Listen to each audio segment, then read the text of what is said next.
Mi compañera de trabajo, movida por los celos, me acusó falsamente. Aunque demostré mi inocencia, ella consiguió un ascenso. Yo quedé marcado, pero el karma hizo justicia. Durante años me esforcé por construir una carrera sólida dentro del ejército de los Estados Unidos. Cumplía con cada objetivo, trabajaba más horas de las que debía y me gané el respeto de mis superiores. Todo marchaba bien, hasta que una compañera movida por los celos decidió destruirlo todo. Fabricó una acusación en mi contra, una mentira tan grave que no solo puso en riesgo mi futuro profesional, sino también mi libertad. Recuerdo con exactitud el momento en que me informaron de la acusación. Estaba en el comedor de la base, el sonido metálico de los cubiertos y las conversaciones seguía como si nada, ajeno al golpe que estaba por recibir. La persona que se acercó evitaba mirarme a los ojos. Sostenía una carpeta contra el pecho, tensa, como si le pesara. Cuando finalmente habló, sus palabras fueron tan frías y medidas que dolieron más que si me hubiera gritado. Hay una denuncia en tu contra por agresión. Esa frase se quedó suspendida en el aire, como un disparo silencioso. Por un segundo, no entendí. Mi mente intentaba procesarlo, pero no tenía sentido.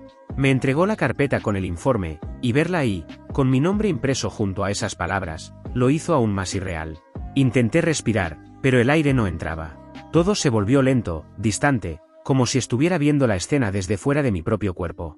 Después de hablar con consejeros y con mi abogado defensor, intenté tranquilizarme.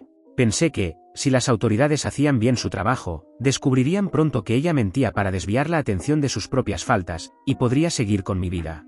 Desafortunadamente, la realidad fue muy diferente. Para quienes no están familiarizados con el sistema de justicia militar, cuando un miembro es acusado de mala conducta, la agencia correspondiente investiga el caso. Su función no es determinar la inocencia o la culpabilidad, sino recopilar hechos. Los resultados se entregan a la oficina del JAG, el cuerpo jurídico militar de las Fuerzas Armadas de Estados Unidos, que decide si se presentarán cargos. En el mundo civil, esto equivaldría a que alguien denuncie un crimen a la policía y se inicie una investigación. A menos que haya pruebas contundentes, el acusado sigue con su vida mientras la policía investiga. Pero en el ejército no funciona así. Fui puesto en una retención administrativa. ¿Qué significa eso? Que mi carrera quedó en pausa absoluta hasta que la investigación terminara. Cada mañana llegaba a la base sabiendo que haría lo mismo que el día anterior, sin posibilidad de avanzar, aprender algo nuevo o demostrar mi capacidad. Era como existir solo para llenar un espacio. Veía a mis compañeros asistir a cursos, entrenamientos, maniobras, todo lo que antes formaba parte natural de mi crecimiento profesional. Mientras tanto, yo permanecía en la misma oficina, realizando tareas menores que cualquier recluta novato podía hacer. No era solo estar detenido, era vivir con el recordatorio constante de que mi vida seguía congelada mientras la de los demás continuaba sin mirar atrás. Se suponía que debía ascender hace 6 meses, pero aún no ha ocurrido. Explicarle eso a mis amigos y a mi familia fue un verdadero tormento. La retención administrativa también significa nada de asignación temporal de deberes, ningún curso de entrenamiento formal, y ninguna oportunidad de avanzar o fortalecer mis habilidades. Esta pesadilla me ha costado al menos $115,000 en salario. Decir que mi estado mental se derrumbó es quedarse corto. He sufrido depresión paralizante, ansiedad, trastorno de estrés postraumático, fluctuaciones extremas de peso y un sinfín de síntomas más. Hubo noches en las que simplemente me sentaba en el borde de la cama, mirando al suelo, incapaz de moverme. No era tristeza, era una pesadez insoportable, como si mi cuerpo se negara a responder. La comida no tenía sabor. Dormir era casi imposible. Cerraba los ojos, pero la mente seguía corriendo, buscando una salida que no existía. Recuerdo una mañana en particular, traté de ponerme las botas para ir a trabajar y tardé más de 10 minutos en atar los cordones. No porque fuera difícil, sino porque no tenía fuerzas para enfrentar otro día igual. Mi terapeuta elaboró una lista con observaciones profesionales sobre todo lo que he pasado y lo que necesitaré para sanar. Sé que el camino será largo, pero algún día, recuperaré todo lo que me arrebataron. He pasado por el infierno. La investigación lleva más de 8 meses y mi vida ha estado en pausa durante todo ese tiempo. Nadie parece preocuparse en lo más mínimo. Durante este proceso he escuchado cosas que me resultan imposibles de aceptar. La mujer que me acusó no enfrentará ninguna consecuencia por haber mentido. Puedo demostrar, con pruebas claras, que mintió varias veces en su declaración inicial, y aún así, lo único que hicieron fue trasladarla a una nueva base de su elección para protegerla. Ni siquiera trabajábamos en la misma instalación, ni compartíamos el mismo campo profesional. No existía ninguna posibilidad de que cruzáramos caminos antes de esta acusación. Ella estaba a punto de ser dada de baja, pero ahora todo ha cambiado. Nadie recuerda sus faltas ni su historial, ahora solo importa la versión de que un hombre malvado la agredió y que necesita protección. Bajo su nuevo mando, le dieron borrón y cuenta nueva, como si nunca hubiera hecho nada. Su nuevo comandante decidió no presentar cargos en su contra, a pesar de que su unidad anterior había solicitado que se investigara. Y para colmo, consiguió lo que quería, fue ascendida, el mismo ascenso que a mí me negaron. Mi acusadora ha cometido múltiples delitos bajo el Código Uniforme de Justicia Militar, por los cuales podría presentarse una denuncia en su contra. Pero me han dicho que no lo haga, porque cualquier acción que emprenda se interpretará como represalia, sin importar cuánta evidencia tenga o cuán cierta sea mi versión. Nadie será responsabilizado por cómo he sido tratado, ni por el daño psicológico, profesional y económico que esto me ha causado. Ya he perdido mucho dinero en salario, y cada día representa una pérdida más. He sufrido enormemente, y lo más absurdo es que ni siquiera he sido formalmente acusado de un crimen. Lo único que me queda es intentar demandarla en un tribunal civil por difamación. Pero incluso eso me costaría una fortuna, aun si gano el caso. Mi abogado me explicó que terminaría gastando miles de dólares solo para hacer valer un principio. Altos mandos me han dicho que, cuando todo esto termine, debería agradecer que haya terminado y seguir adelante con mi vida. Que acepte el daño y lo deje atrás. Aparentemente, alguien puede mentir, destruirte por completo, y se espera que sonrías y agradezcas no estar en prisión por un crimen que no cometiste. Aguanté 6 meses antes de reconocer que mi salud mental estaba deteriorándose. Finalmente pedí ayuda y comencé terapia. Llegué a tener pensamientos oscuros, pero tuve la lucidez de buscar apoyo antes de caer más hondo. Sin embargo, mi comandante me dijo que la justicia militar y las fuerzas del orden veían eso como un intento de ganar simpatía o como una señal de culpa. Literalmente se lo dijeron así, que mi búsqueda de ayuda era sospechosa. Resulta irónico que el ejército de los Estados Unidos piense de esa manera. Algunos de mis amigos fueron entrevistados por las autoridades. A todos les hicieron firmar acuerdos de confidencialidad antes de irse, así que no podían contarme nada. Pero no necesitaban hablar para que yo lo entendiera. Podía verlo en sus rostros cuando regresaban, unos evitaban mi mirada, otros parecían querer decirme algo, pero no podían. Me cruzaba con ellos en los pasillos y había un silencio pesado, una sensación de distancia invisible.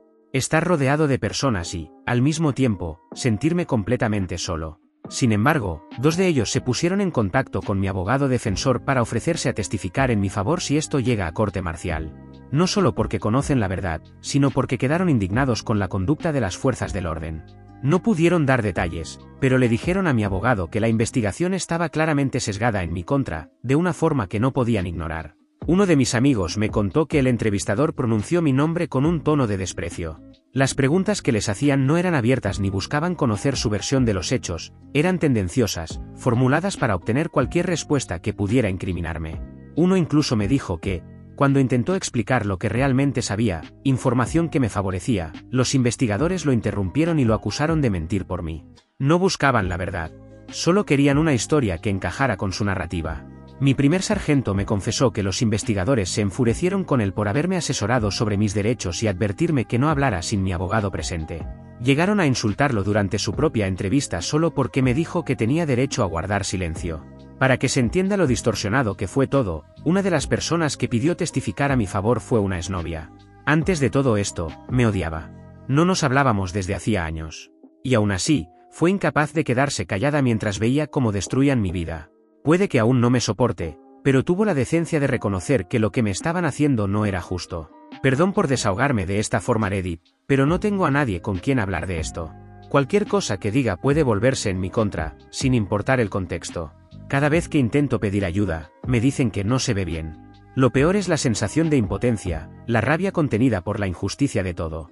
Ni siquiera he sido acusado formalmente de un crimen y aún así me siento como si estuviera cumpliendo una condena. Estoy aterrado. Solo quiero que esta pesadilla termine. Lo más triste es que, de alguna manera, ya ganaron. Cuando todo esto acabe, estaré tan aliviado de poder retomar mi vida que probablemente no me importará el daño que me dejaron. La ansiedad paralizante, la pérdida de amistades y de propósito, me aplastaron el alma. No he sentido verdadera felicidad en meses. Mi carrera, mis relaciones y mi fe en el ejército de los Estados Unidos quedaron destruidas.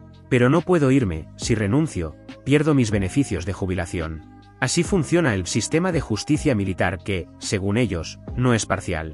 Actualización 1. Hola, Reddit. Estoy de nuevo por aquí para contarles algo bueno, los cargos han sido desestimados. Primero que nada, quiero agradecer a esta comunidad. En diciembre, Cuando publiqué mi historia original, estaba al borde del colapso. Mi vida se desmoronaba y tenía pensamientos oscuros sobre mi vida. Me sentía completamente solo, sin nadie a quien acudir. Pero el apoyo que recibí aquí fue abrumador. Muchos me escribieron en privado para ofrecer ayuda, compartir experiencias o simplemente escucharme. Honestamente, creo que publicar en este subforo de Reddit me salvó la vida. Hubo un usuario en particular que marcó la diferencia. Me contactó por mensaje directo y me contó que había pasado por algo muy similar recientemente. Fue tan amable que incluso me dio su nombre real, y al buscarlo en Google, encontré su caso de agresión. Me dio su número y hablamos durante horas. Gracias a él terminé contratando al mismo abogado, Isabel Moreno. Si alguien se encuentra en una situación como la mía o conoce a alguien que lo esté, la recomiendo al 100%. El enlace a su página web está en la descripción. La cantidad de sexismo y discriminación que experimenté en todo este proceso es indescriptible. El ejército de los Estados Unidos, en su intento de mostrar tolerancia cero hacia las agresiones, ha creado un sistema que prácticamente concede a las mujeres una carta de salida gratuita de la cárcel, sin importar lo absurdas que sean las acusaciones. Mi acusadora fue protegida a toda costa. Mientras tanto, los investigadores destruyeron mi vida. Entrevistaron a compañeros, conocidos, exnovias, amigos, a cualquiera que pudiera ayudarles a confirmar mi supuesta culpabilidad. Recuerdo que, cuando me informaron de la acusación, me dijeron que su trabajo era buscar la verdad y entregar los hechos a la justicia militar para que tomaran una decisión. Pero la verdad es que nunca buscaron justicia. Solo buscaban un culpable, y desde el primer día, ya habían decidido que ese sería yo. Cuando recibí los resultados del informe de investigación, lo primero que me llamó la atención fue lo obvio: los investigadores nunca entrevistaron a ninguno de los amigos, familiares, compañeros de trabajo o exparejas de la supuesta víctima. Ni uno solo. Nunca intentaron verificar la validez de sus afirmaciones. Ella había contado su historia a por lo menos una docena de personas, incluyendo a su cadena de mando, y ninguna de ellas fue entrevistada. En lugar de eso, vinieron por mí desde todos los ángulos imaginables, hablando con personas que no veía ni trataba desde hacía años. La triste verdad es que, si hubieran investigado mínimamente sus reclamos absurdos, habrían descubierto la verdad en cuestión de días. Pero no lo hicieron. El proceso se extendió durante un año entero simplemente porque nadie se molestó en confirmar un solo detalle de su historia. Como ejemplo, ella afirmó que no podía recordar con exactitud dónde ocurrió la supuesta agresión, pero también dijo haber usado una aplicación de transporte para ir desde mi casa hasta la suya. Esas dos declaraciones se contradicen por completo. Aún así, nadie le pidió mostrar los recibos de la aplicación, ni se contactó con la empresa para verificar el viaje. ¿Cómo es posible que algo tan simple pasara por alto? Si lo hubieran hecho, toda su historia se habría derrumbado de inmediato. Fue absolutamente frustrante, una muestra del nivel de negligencia con el que manejaron mi caso. Mientras tanto, los investigadores entrevistaron a cualquier persona que tuviera la más mínima conexión conmigo, buscando desesperadamente a alguien que dijera algo que confirmara su narrativa. Sus palabras textuales, cuando interrogaron a uno de mis amigos, fueron: «Queremos saber si alguna vez te habló de lo que él hizo». En cambio, no entrevistaron a un solo amigo de ella para comprobar si les había confiado algo o si había mencionado alguna de sus mentiras. ¿Cómo no llamar a eso discriminación? Después de un año entero de silencio bajo la retención administrativa, me informaron que la justicia militar consideraba que había suficiente causa probable para acusarme de la agresión y de otros supuestos delitos menores asociados. Así que procedimos a la audiencia del artículo 32. La sala estaba casi vacía por las restricciones sanitarias. La mayoría participaba por videoconferencia. Las voces llegaban con un eco metálico, como si todo ocurriera dentro de una caja cerrada. Yo estaba sentado con las manos entrelazadas, intentando ocultar el temblor.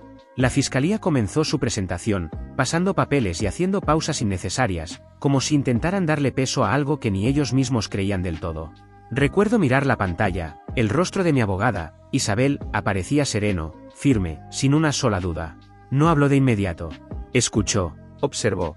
Y en ese silencio, supe que algo iba a cambiar. Para quienes no estén familiarizados, el artículo 32 es una especie de prejuicio militar, donde un oficial neutral evalúa los cargos y decide si son lo suficientemente válidos para proceder a corte marcial. Como yo me había negado a hablar con las fuerzas del orden sin un abogado, esa audiencia fue mi primera oportunidad de refutar formalmente las acusaciones y presentar pruebas en mi defensa. El trabajo del oficial es escuchar ambos lados y determinar si el caso tiene mérito para avanzar. Debido a la pandemia, solo unas pocas personas estaban físicamente presentes, casi todo se realizó por videoconferencia. La fiscalía intentó justificar su caso con argumentos vacíos, titubeos y silencios incómodos mientras revolvían papeles buscando respuestas a las preguntas del oficial. Era evidente que no estaban preparados. Pero cuando llegó el turno de Isabel, todo cambió. Habló con una claridad y firmeza que desmanteló el caso en cuestión de minutos, sin necesidad de notas ni referencias. Verla exponer, segura y precisa, fue impactante. Yo, sentado frente a la cámara, no podía apartar la mirada. Estaba siendo acusado de un crimen que podía destruir mi vida y aún así, tenía una sonrisa contenida al verla desmontar, una por una, todas las acusaciones. Una cosa es oír que alguien es bueno en su trabajo, pero otra muy distinta es presenciarlo en tiempo real. Fue impresionante, por decirlo menos. Un par de semanas después de que terminó la audiencia del artículo 32, recibimos el informe del oficial encargado. Mi parte favorita fue una línea escrita por la misma oficial, una mujer, que decía: este caso apenas cumple con el requisito mínimo para ser considerado como causa probable, pero probablemente no lo haría si hubiera sido posible interrogar a la víctima y a los testigos. En pocas palabras, eso significa que el caso solo avanzó porque, según las reglas, basta con que el acusador parezca creíble. No necesitan pruebas sólidas ni testigos, solo que su historia suene posible. En mi situación, la oficial dejó claro que el expediente apenas cumplía con ese requisito, pero que no habría resistido si mi abogada hubiera podido interrogar a la denunciante o a los testigos. Dicho de otro modo, un simple interrogatorio habría bastado para derrumbar toda su historia. Más adelante, en el mismo informe, la oficial incluso escribió que no creía en las acusaciones, que había contradicciones en su relato y que, además, la denunciante se benefició directamente con la acusación, lo que ponía seriamente en duda su credibilidad. Por si fuera poco, la justicia militar y los investigadores nunca probaron siquiera que tuvieran jurisdicción legal para procesarme. Un año completo de infierno y ni siquiera se aseguraron de tener el derecho de hacerlo. Algunos genios, sin duda, en la oficina legal. Tras la publicación del informe, este subió por la cadena de mando. Casi 2 meses después, recibí una llamada de Isabel. Todos los cargos habían sido desestimados. Colgué el teléfono y me quedé quieto, con el aparato aún en la mano. No lloré. No grité. Ni siquiera sentí alivio inmediato. Simplemente miré la pantalla apagada, esperando algo. Luego me senté frente a la mesa, apoyé los codos y cerré los ojos.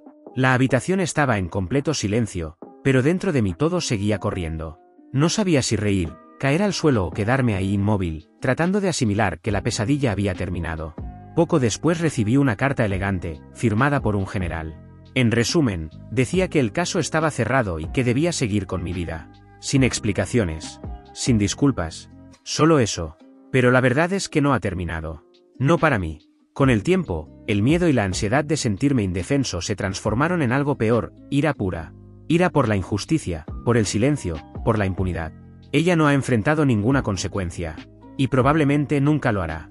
La frase que más escucho ahora de quienes conocen la historia es: solo sigue adelante. Pero no puedo. Antes, me quedaba despierto por las noches temiendo ir a prisión por algo que no hice, imaginando cómo perdería todo lo que había construido por la palabra de una mujer desesperada por salvar su propia carrera. Ahora, me quedo despierto sabiendo que ella obtuvo todo lo que quería, que todavía usa el mismo uniforme que yo, que puede caminar por los mismos pasillos sabiendo que ganó. Estoy considerando presentar una demanda civil por difamación y calumnia. Sus acciones me costaron una cantidad enorme de dinero, destruyeron mi reputación y afectaron gravemente mi salud mental y mis relaciones personales. Y lo peor de todo es que el ejército no tiene un mecanismo para borrar los cargos falsos. Por el resto de mi vida, cada vez que un empleador revise mis antecedentes, verá un arresto y un cargo de agresión en mi registro. Aunque fui absuelto, ese manchón nunca desaparecerá. Es el recuerdo permanente de cómo una mentira puede destrozarte por completo y aún así, dejar a tu verdugo libre. Parte de mí se siente decepcionado de que el caso no haya llegado a corte marcial. Mi abogada también lo estaba. Teníamos tanta evidencia que demostraba mi inocencia, lo cual es poco común en casos de agresión sexual, que ella estaba ansiosa por verla en el estrado y confrontarla con todas sus mentiras, una por una. Los cargos fueron desestimados, sí, pero sin perjuicio, lo que significa que aún podrían reabrir el caso si lo desearan. No fue una admisión de mi inocencia, fue una admisión de que sabían que no podían ganar con el caso débil que habían armado. Probar su mentira ante un juez, verla caer en sus contradicciones, eso me habría hecho sentir verdaderamente exonerado. En cambio, lo único que siento ahora es enojo. Si alguien tiene conocimientos legales o puede recomendarme un abogado civil especializado en difamación, agradecería cualquier orientación.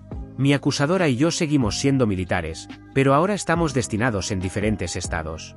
Ni siquiera estoy seguro de dónde debería presentar la demanda, en el estado donde se hizo la acusación, en el que resido actualmente, o en el que vive ella.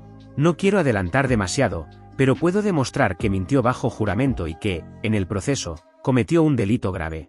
Hizo declaraciones juradas ante un juez que fueron completamente falsas, y tengo pruebas contundentes de ello. Todo ese material estaba preparado para presentarse en corte marcial, estábamos listos para desenmascararla frente a todos. Espero que ese mismo apalancamiento pueda servir en una demanda civil, porque si el ejército llegara a descubrir la magnitud de sus mentiras, ella sería dada de baja y podría terminar en prisión. Solo quiero justicia.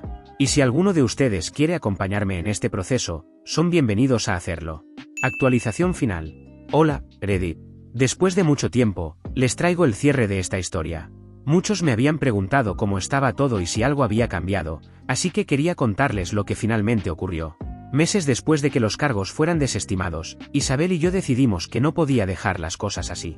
Con todo el material que habíamos reunido, teníamos un caso sólido para presentar una demanda civil por difamación. Ella fue quien insistió en hacerlo correctamente, nada de impulsos, nada de venganza, solo justicia. Recopilamos cada documento, cada contradicción, cada correo y testimonio. Era abrumador volver a leer todo, pero también era necesario. Esta vez, el caso estaría en manos de un tribunal civil, no militar. La demanda se presentó oficialmente 3 meses después. Cuando finalmente se fijó la fecha del juicio, sentí algo parecido a la calma. No era paz, pero sí una especie de alivio. Iba a tener, al fin, la oportunidad de enfrentarla frente a frente, sin filtros ni protocolos. El día de la audiencia, ella llegó acompañada de su abogado, un hombre de traje oscuro que se notaba nervioso. Su estrategia era clara, no negar los hechos, sino justificar lo ocurrido. Intentó minimizar todo alegando que su clienta había atravesado un periodo de estrés extremo dentro del entorno militar. Dijo que, por miedo a perder su carrera y bajo una presión constante, actuó de forma irracional y terminó confundiendo situaciones. Afirmó que, desde entonces, estaba en tratamiento psicológico y que nunca había tenido intención de dañar a nadie. Isabel escuchó todo en silencio, sin moverse. Cuando fue su turno, se levantó con la serenidad de quien conoce cada detalle del caso. Su exposición fue precisa, contundente.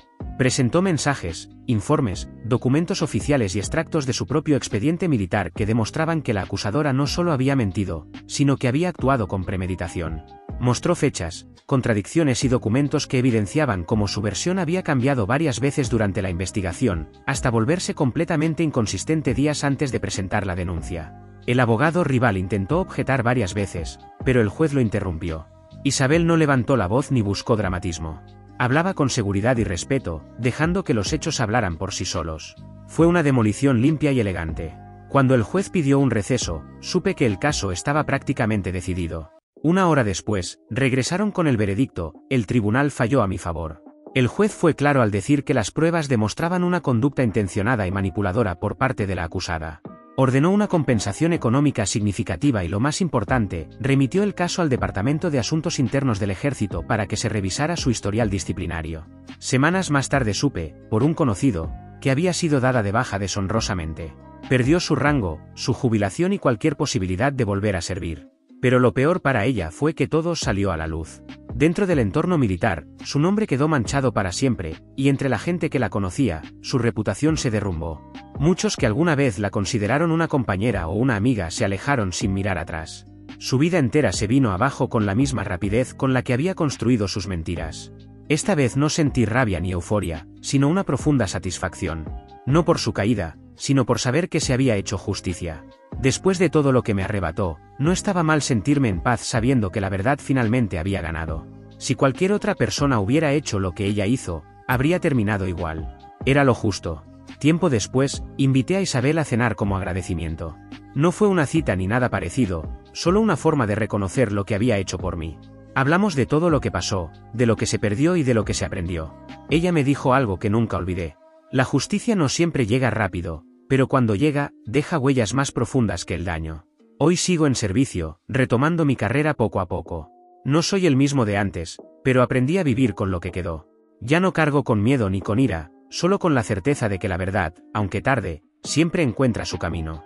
Gracias por ver. Si aún no te has suscrito, Por favor hazlo y activa la campana de notificaciones para mantenerte al día con más historias impactantes de la vida real que suceden a tu alrededor.